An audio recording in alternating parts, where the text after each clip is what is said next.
Olá a todos, sejam muito bem-vindos. Mais um BR Talks no ar e mais uma vez juntos aqui para fazer esse bate-papo com vocês. Eu, Natália Toledo. Comigo, Rafael Lopes, juntos nessa missão de mostrar ao mundo o que a liderança do Brasil tem de melhor. Desde o início do ano, nós estamos juntos nessa jornada de entrevistar alguns dos líderes mais inspiradores do nosso país. É isso, são pessoas que têm um trabalho de impacto, né, para compartilhar. E para a gente fechar uma sequência de entrevistas sobre diversidade e inclusão, que começou no mês de junho, puxada aí, né, pelo gancho do mês do orgulho LGBTQIAP+, mas que seguimos falando todos os meses, todos os anos, como deve ser. Hoje a gente recebe um convidado bem especial. Verdade, Nath. O nosso convidado de hoje vem da área de comunicação, se tornou mestre em diversidade nas organizações e hoje lidera a maior consultora de diversidade e inclusão da América Latina, Ricardo Salles, sócio fundador da Mais Diversidade. Seja muito bem-vindo ao BR Talks. Obrigado pelo convite, Rafael, Natália, todo mundo que está escutando a gente. Boa. Nós que agradecemos a você, Ricardo, por estar aqui hoje. E para a gente começar, então, o nosso bate-papo, queremos conhecer um pouquinho mais de quem é o líder Ricardo Salles, qual a sua história com a diversidade e por que esse tema se tornou um propósito no seu trabalho. Legal. Eu acho que todo mundo que empreende, de certa maneira, está procurando dar vazão às questões que a gente experienciou em algum momento da vida, né? Você identifica uma oportunidade de empreender, muitas vezes porque conheceu antes aquela dor, porque está diante de um problema que você imagina que consegue encaminhar soluções. E comigo não foi diferente. Quando eu comecei a trabalhar há 20 anos, eu ouvia das pessoas com muita frequência o conselho de que a melhor coisa era eu não falar sobre a minha orientação sexual no trabalho. E as pessoas que me diziam isso me falavam esse aconselhamento, me davam esse aconselhamento com a melhor das intenções. Elas queriam me proteger do preconceito que ia aparecer. Mas isso soava para mim sempre como algo muito estranho, porque, quer dizer, como é que eu vou ser produtivo? Como é que eu vou impactar? Como é que eu vou construir uma carreira bacana se eu tiver que esconder dentro da empresa uma parcela tão importante da minha identidade, de quem eu sou? Então eu nunca me conformei com isso. E tive a sorte ali logo no começo da minha carreira de descobrir o tema de diversidade e inclusão que estava engatinhando no país. A gente falava alguma coisa sobre equidade de gênero, falava um pouco da questão das pessoas com deficiência, mas os demais temas a gente estava começando. E eu descobri o tema, me apaixonei, estava na universidade no momento, percebi que eu tinha ali um tema que me ajudaria a concluir o curso de comunicação, porque virou meu TCC, me deu a oportunidade de começar a trabalhar dentro da empresa que eu estava, até que tem uma frase atribuída a Victor Hugo, que diz que nada tão poderoso como uma ideia cujo tempo chegou. E o tempo dessa ideia, o tempo da diversidade chegou. Quando ele chegou, havia pouquíssimas pessoas capacitadas para atuar com esse tema dentro do meio empresarial. Então eu acabei sendo muito convidado para começar a dar consultorias, e eu fui fazendo isso de uma forma pontual, até que isso se tornou, de fato, a minha atividade principal. E a gente conseguiu aí, com o apoio da equipe, dos nossos clientes, transformar a Mais Diversidade num projeto que era um projeto individual, pequeno, hoje na maior consultoria de diversidade e inclusão nesse tema na América Latina. Boa. E acho que quando a gente fala em diversidade e inclusão, Ricardo, obviamente a gente tem vários recortes para fazer. Aqui, especificamente, a gente escolhendo, puxando pelo mês do orgulho, falar de uma população que, para a gente contextualizar também, a gente também pode falar sobre vários vieses. Um deles é o econômico, movimentou mais de 10 bilhões de reais em compras, varejo, comércio eletrônico em 12 meses, dados mais recentes. É uma população que representa 5,5% do consumo dos lares aqui no Brasil, mas apesar dessa taxa relativamente pequena, tem um gasto médio muito maior, 14% maior, se eu não me engano, do que os lares em geral. Enfim, pegando, de fato, esse viés econômico, a gente está falando de onde está o chamado pink money, e aí te provoco com esses números e te pergunto se, pelo menos pelo viés econômico, as empresas têm mudado o seu olhar e se interessado mais, não só em tê-los como consumidor, mas em trazer para dentro das suas estruturas, ou ainda não, em que pé estamos? Quando a gente olha, Natália, para o tema LGBT no meio empresarial, eu costumo fazer uma comparação. Eu digo que é como uma valsa, porque nos últimos anos foram 2 para lá e 2 para cá todo o tempo. A gente teve na esfera da conquista de direitos uma série de avanços, eles vieram sobretudo aliás, exclusivamente pela via do judiciário, né, são conquistas que vieram do Supremo Tribunal Federal, e que trouxeram consequências aí para o meio empresarial. E quando a gente olha, então, para o mundo corporativo, a gente veio de um não tema, quando eu comecei, a um tema que teve um amadurecimento. Por que é uma valsa? Porque esse amadurecimento, ele ainda é incompleto e ele não chegou na velocidade que a gente precisa nem para todo mundo. Então, se por um lado hoje é verdade que muitas grandes empresas atuam com os temas de diversidade e inclusão, por outro, a gente também tem que considerar que essas empresas elas são, sobretudo, aquelas grandes, multinacionais, que não são representativas do nosso meio empresarial como um todo. A maior parte da população atua em pequenas, em médias e em familiares, onde esse tema ainda não tem um protagonismo grande. Mesmo dentro da própria sigla, é importante a gente considerar também que esse avanço ele não chegou para todo mundo. Ou seja, hoje existem mais possibilidades para uma lésbica, um gay, uma pessoa bissexual falar abertamente sobre sua orientação sexual no ambiente de trabalho.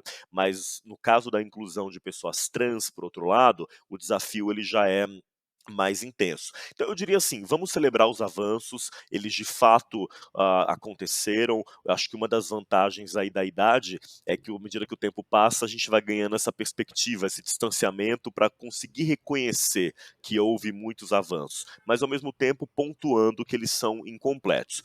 Sobre os dados que você trouxe, eu acho muito valioso trabalhar com informações, inclusive de cunho econômico. Essas informações, elas nos ajudam no trabalho de convencimento, no trabalho de fato de aproximação de quem está tomando decisão e que muitas vezes é enviesada pelos números. Eu só recomendo sempre que quem vai trabalhar com esses temas tenha uma cautela, porque os números podem ser nossos aliados, mas quando a gente pensa numa inclusão pautada pelo consumo e não em cidadania, a gente está deixando de fora quem não consome, né? E ainda existem muitos estereótipos, muitos vieses na sociedade como um todo de que o LGBT tem mais dinheiro, que o LGBT gasta mais, faz isso, faz aquilo. Ok, pode ser que uma parcela de nós privilegiada, né, tenha esse acesso, mas não é uma parcela que é representativa do todo. Eu digo isso porque no Brasil dos anos 90, quando surgiu ali no mercado a sigla GLS,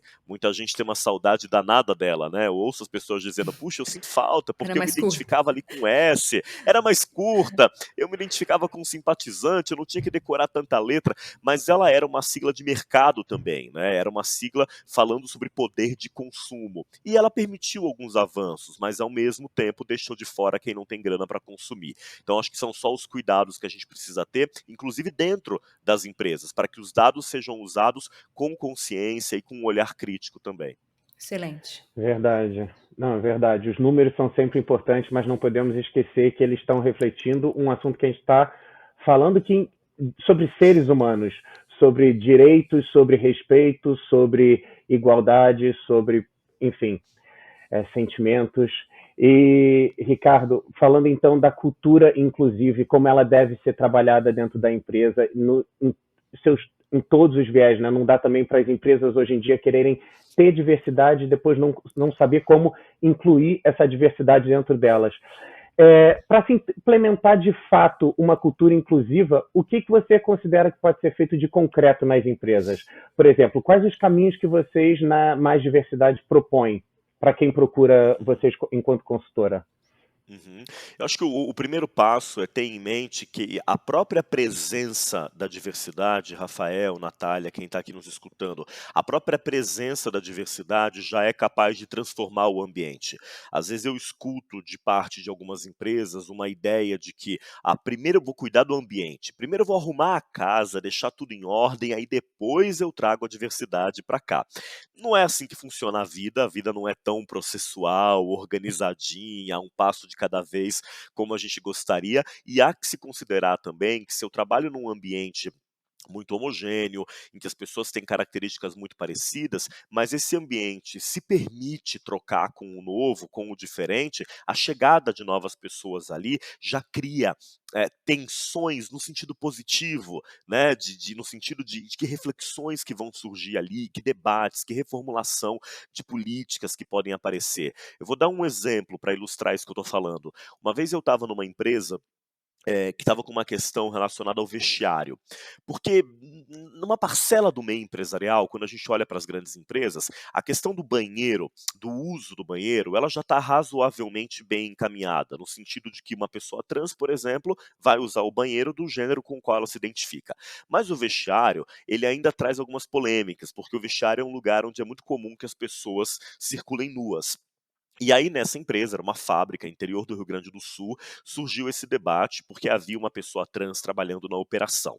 E aí eu lembro que eu ouvi de um gestor na época dizendo: "Puxa, quer dizer que agora por causa de uma pessoa, a gente vai ter que fazer uma reforma imensa, a gente vai ter que criar cabines no vestiário, por causa de uma pessoa?". Aí a gente teve a ideia de entrevistar outras pessoas da organização. E a conclusão que a gente chegou naquele contexto é: bendita pessoa trans, porque ela estava levantando uma discussão que já era incômoda para todo mundo, porque naquele banheiro as mulheres cisgênero não ficavam nem um pouco confortável de andarem nuas. A gente tinha mulheres ali que haviam passado por mastectomia e ficavam profundamente constrangidas de andar nuas na frente de suas colegas. Então, a presença da diversidade muitas vezes, ela cria essa tensão positiva que eu mencionei, que vai fazer com que a empresa seja boa para todo mundo. Porque quando a empresa tem que ser boa, por exemplo, no caso que eu estou citando, para uma pessoa trans, ela vai ter que ser boa para muita gente que está numa posição mais privilegiada também, vai ser uma consequência. Sobre o que você mencionou, eu acho que tem um passo principal, que é a empresa ter clareza de quais são os objetivos que ela tem nessa agenda. O tema não pode ser um acessório, ela não pode ser uma discussão paralela, a gente discute quando dá, uma vez ao ano na semana da diversidade ou por ocasião de alguma data comemorativa.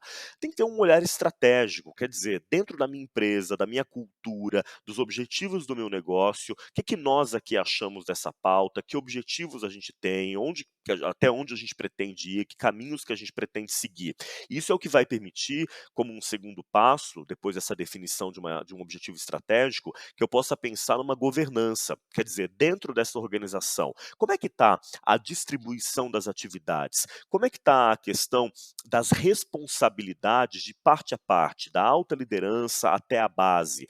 Quais são as expectativas em relação à atuação de cada pessoa que está aqui dentro, em relação a esse tema?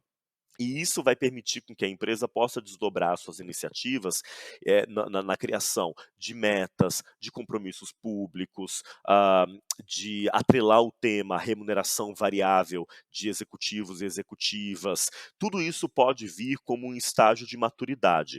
O ponto que eu ainda vejo muitas empresas engasgando, Natália e Rafael, é na questão de, ah, achar que o tema vai poder ser endereçado com iniciativas pontuais. Então, quer dizer, eu fiz um mês de junho super colorido, aí eu entro no meu período de hibernação, e aí eu saio lá tal como um urso da minha caverna em novembro para celebrar o mês da consciência negra, e vou hibernar de novo. Aí quando for março, né, que é o Dia Internacional da Mulher, eu apareço mais uma vez.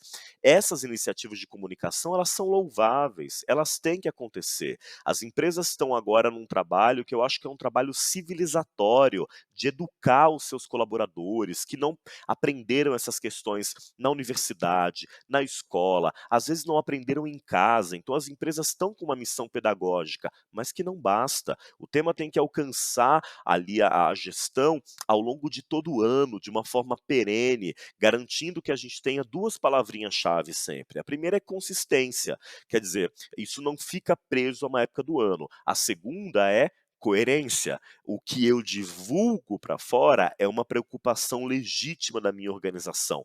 Tudo isso é importante porque, à medida que as empresas vão avançando na pauta, elas passam a ser cobradas no nível, inclusive, da transparência, de divulgar informações sobre o assunto, compartilhar os avanços. E aí a gente sabe que a sociedade hoje não tolera, não dá muito espaço para empresas que fazem uma coisa, mas dizem que fazem outra, né? E ainda bem que, pelo menos na minha bolha, vimos mais do que nunca nesse último junho as manifestações da sociedade fazendo piadas, piadas não, trazendo de forma bem crítica e sarcástica iniciativas sem consistência. Uhum. E tudo que já Os foi feito há memes, né, a muito gente tempo. riu de Muitos muitos memes. memes nessa época do ano, né, Natália? Exato, exato. Então, a sociedade de fato está cobrando, está de olho em quem apareceu só em junho, ou quem realmente faz coisas consistentes, como você está dizendo. E aí, isso já linka com a minha pergunta de que mostrar consistência e coerência, e através de transparência também. E qual é o peso disso? É atrelado a ter diversidade no topo, na liderança. Uhum. Porque muita gente nos diz, nessa série de entrevistas, no BR Talks, que mudar uma cultura, muitas vezes, vai na lógica ao contrário, não é só a base da pirâmide, mas a gente precisa começar pelo topo, fazer o inverso para a gente ver a referência, para ver a liderança, e aí sim ir estruturando toda uma organização. Qual que é a sua impressão sobre isso em começar pelos líderes? Mostrar a diversidade através dos Uhum. líderes, não só através das contratações de baixo. Uhum.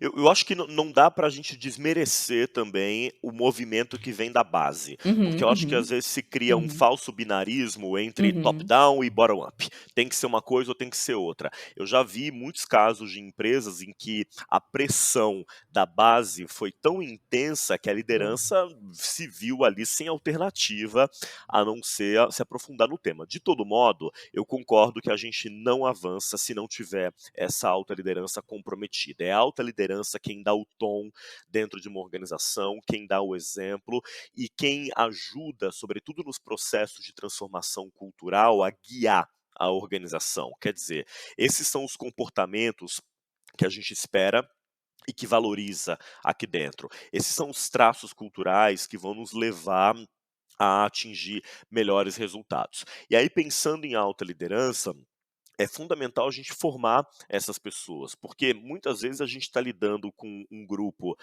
privilegiado, na maioria absoluta das vezes, num país como o nosso, então nem se fale. Num país como o Brasil, a nossa desigualdade ela é tamanha que você ganhar um salário a partir de R$ 17.000, que todo mundo há de convir que para o Brasil é um excelente salário, mas ao mesmo tempo a gente há de convir que não é um salário que faz de ninguém um milionário, mas ganhar esse salário é o suficiente para te posicionar entre o 1% mais rico da nossa população. Então a gente está falando de um grupo de alta liderança que é privilegiado e que muitas vezes é um grupo de uma outra geração, né? Hoje o perfil prioritário da alta liderança ainda é o que a gente chama de geração X, que é o pessoal que está ali entre os 40 e os 50 e pouquinhos, que menos do que as gerações que vieram depois tiveram menos contato com essa discussão do que a uhum. minha geração, a geração Y, e menos ainda com a moçada aí da geração Z que está chegando agora. Então, eu acho que o letramento desse grupo é muito importante para que eles possam entender número um, que a posição deles e delas é uma posição de muita responsabilidade e que o privilégio é menos sobre culpa, apontar dedos, e mais sobre responsabilidade, o que eu posso fazer a partir da posição que eu ocupo aqui. Entender que essa é uma pauta que é demanda das novas gerações e que é levada em conta, sobretudo quando se considera onde eu quero trabalhar. A gente vê isso cada vez mais de parte de pessoas jovens, quer dizer, diversidade e inclusão, cuidados com o meio ambiente, viram critérios para a escolha do trabalho, então se eu quero ser uma empresa atrativa, eu preciso olhar para esses assuntos. E é uma pauta de competitividade de forma mais ampla. Uma empresa que está olhando para esses temas de uma forma séria é uma empresa que está conectada com os principais debates da sociedade e os temas de diversidade e inclusão, eles estão no centro do espírito do nosso tempo, daquilo que vem sendo discutido nas mídias sociais, nas organizações, nos meios ativistas, no campo da educação. Então, isso acho que passa também um frescor para a organização, sem falar na contribuição efetiva que ela pode dar no endereçamento daquelas desigualdades que a gente mencionou. É possível, uma crença que eu tenho é que é possível, e talvez isso eu traga da minha formação de comunicação, como vocês, né, é a crença de que é possível falar com qualquer pessoa ou, vamos lá, quase, talvez qualquer pessoa, sobre qualquer tema, dependendo do tom que você utilize, né. Então acho que eu procuro sempre conversar num tom que é um tom de criar consensos, é um tom de educar as pessoas, é um tom de aproximar as pessoas da agenda. Um tom mais agressivo, ele tem o seu valor também. A gente não teria chegado até aqui em termos de conquistas sociais se não tivesse muito chute na porta. Então isso tem o seu valor, mas não é o que funciona no meio empresarial. Essa linguagem mais intensa muitas vezes, no meio empresarial, ela tem que passar por um processo de tradução. Tradução não é perder a essência do que é dito, não é perder a essência. O recado ele é dado, mas ele é dado de uma forma que mobilize as pessoas, que não crie estranhamentos acima do necessário, que não gere medo nas pessoas de falar sobre o assunto e muito menos aversão. E sobre a importância da diversidade nas lideranças das empresas, eu acho que você ter esse tipo de representatividade nos cargos de CEO e diretores é muito poderoso, não só para a cultura da empresa, mas acho que para a sociedade em geral. É muito poderoso e muito inspirador. Você que, principalmente as pessoas que estão começando no meio profissional, e principalmente, ainda mais nos anos passados, você ter uma pessoa de exemplo que você olha e vê aonde chegou e que é tratada com respeito e aquela pessoa vive o que ela é 100%, sem medos, sem tabus, sem disfarçar maneirismos ou o que quer que seja, aquilo te dá uma força e te permite também a ser quem você é, independente do seu cargo. E é só quando nós somos verdadeiramente a gente, na nossa essência, que a gente consegue atingir o nosso máximo potencial, independente se você está no mundo corporativo, se você está no esporte, se você está nas artes, se você está... Você precisa sentir que você está conectado com você mesmo para você poder chegar ao máximo que você pode ser enquanto ser humano. Então, você vê pessoas, você perceber que é possível ser você mesmo e ainda por cima alcançar sonhos e alcançar posições, eu acho extremamente poderoso e inspirador. Acho que se apropriar desse nosso papel ele é fundamental. Eu costumo dizer que eu sou, na mesma medida, um CEO gay e um gay CEO, né, porque eu sou um CEO gay, no sentido de que essa é a minha atividade e ok, calha de eu ser homossexual, mas ao mesmo tempo isso não é trivial. Então eu preciso, em todos os espaços, demarcar esse lugar, demarcar que a minha forma de gestão, que o meu perfil de liderança, que o meu trabalho também é profundamente atravessado por quem eu sou.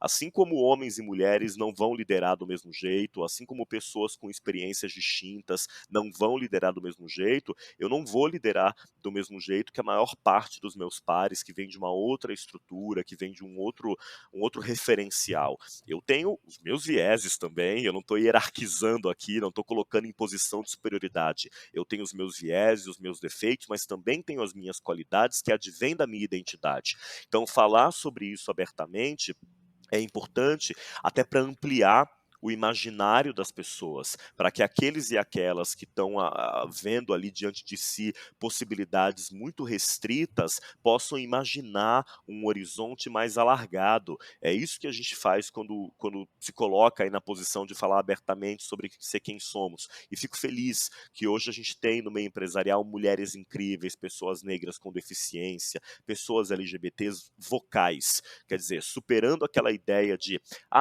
meritocracia, eu não quero falar sobre quem eu Uhum. sou. Ninguém está questionando o seu mérito não, meu caro, ninguém está questionando, você possivelmente chegou nessa posição porque é um bom profissional. A questão é de que forma que essas características de identidade adicionam algo ao seu currículo. Isso é uma potência nossa e que tem que ser falado e tem que ser mais bem explorado. Ótimo. E Tá. Ricardo, para a gente ir já encaminhando para o final, que outros gargalos, assim, desafios você enxerga no mercado de trabalho hoje, além de tudo isso que a gente já conversou até o momento, e comparando, assim, iniciativas brasileiras com outras, o quão à frente ou distante o Brasil está, do mundo na pauta diversidade? Legal.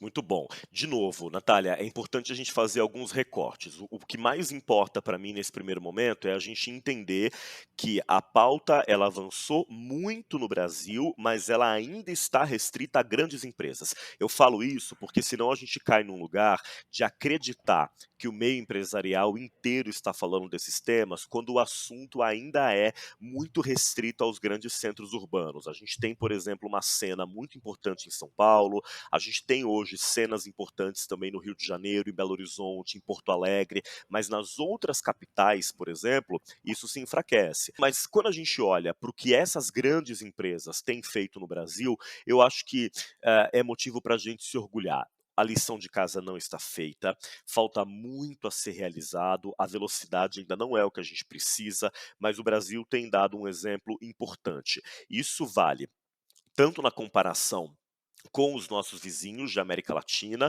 Não existe na América Latina nenhum país com uma agenda de diversidade e inclusão tão bem estruturada quanto o Brasil. Você tem trabalhos importantes sendo feitos no México, por exemplo, mas que tem uma influência muito grande dos Estados Unidos. A gente aqui tem conseguido dar uma cor local, né, uma visão nossa para o tema, e mesmo quando a gente compara com uma parcela da Europa, quando a gente compara com a Europa Latina, e aí sobretudo a Europa Ibérica, o Brasil está muito à frente. Eu não estou falando, que fique claro, do campo da conquista dos direitos sociais e menos ainda das questões que envolvem até violência contra esses grupos. Eu estou falando do recorte da atuação do meio empresarial.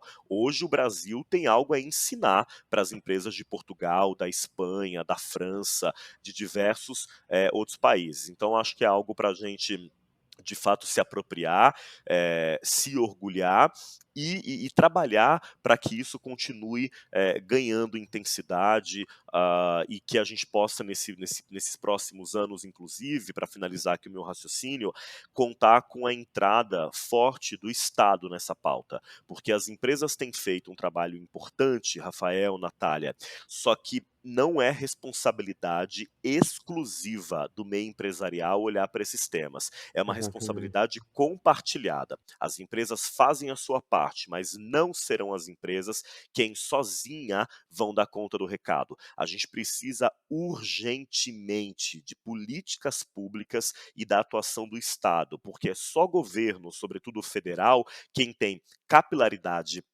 quem tem escala, quem consegue chegar nos territórios mais distantes. E nesse sentido, os últimos 3 anos e meio foram uma tragédia. Então acho que nesse processo aí de reconstrução do país, inclusive, é importante que a gente tenha em todas as esferas governantes comprometidos com esse tema, ainda que seja pelo viés da competitividade. O mundo inteiro hoje está olhando para uma economia verde, está olhando para a diversidade. O Brasil tem condições de liderar essa nova economia, desde que o Estado brasileiro, que os nossos governantes estejam à altura do desafio. Ricardo, então, para a gente finalizar o nosso bate-papo, que mensagem você deixaria, então, para as lideranças do futuro, de hoje e do futuro?